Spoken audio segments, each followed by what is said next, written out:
You know, traveling in Alabama, I get to meet a lot of unique people and even legends. And this legend from Alabama is Ed Yielding, and he holds a certain record.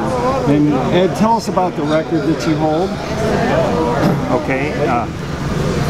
For 6 years I got to fly the SR-71 Blackbird, which was America's premier reconnaissance plane for 25 years, from 1964 to when it retired in 1990.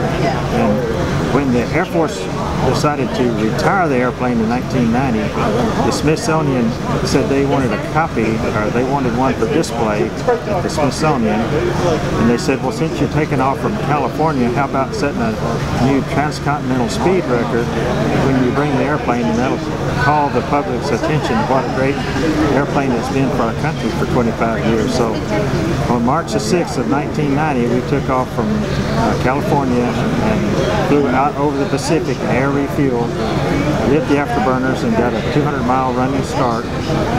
They started the time when we crossed the West Coast, and they got the time when we crossed the East Coast. And so that day, the Blackbird flew from coast to coast faster than any airplane has before or since. The record still stands. And that coast-to-coast record is 67 minutes, 54 seconds. And the purpose, again, was to call the public's attention to what a great airplane it's been for our country for 25 years. And I was extremely fortunate to fly that record flight with my navigator.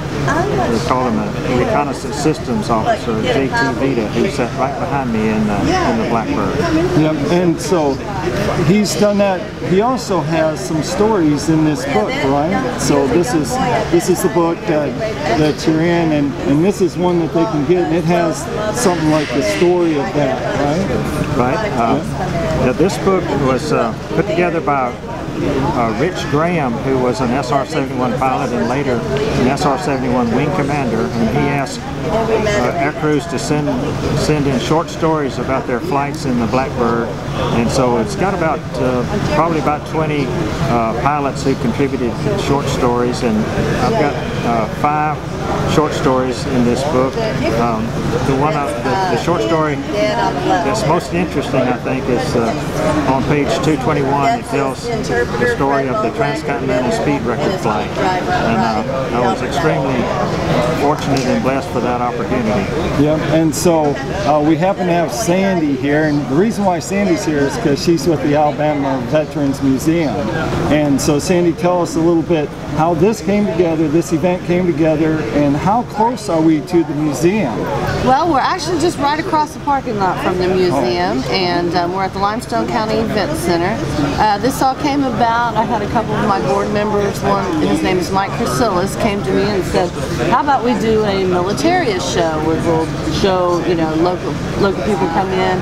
And in conjunction with that, Ron Pettis, who is in charge of the VIPs, said, well, we're going to do a Militraia show, let's invite some VIPs. So that's how the authors came about, and we have about 6 to 7 authors here with incredible stories. And there you go. This is a unique place. It's an opportunity for you to come. The museum is open when? From 9 to 3, Monday through Saturday. And this was a one-time event, but they're going to try and hold it annually. Annually. Yeah, so if you've missed this event, you can always come down to the museum, check it out. Do you have a website? We do have a website, www.alabamaveteransmuseum.com, and we also have a Facebook page.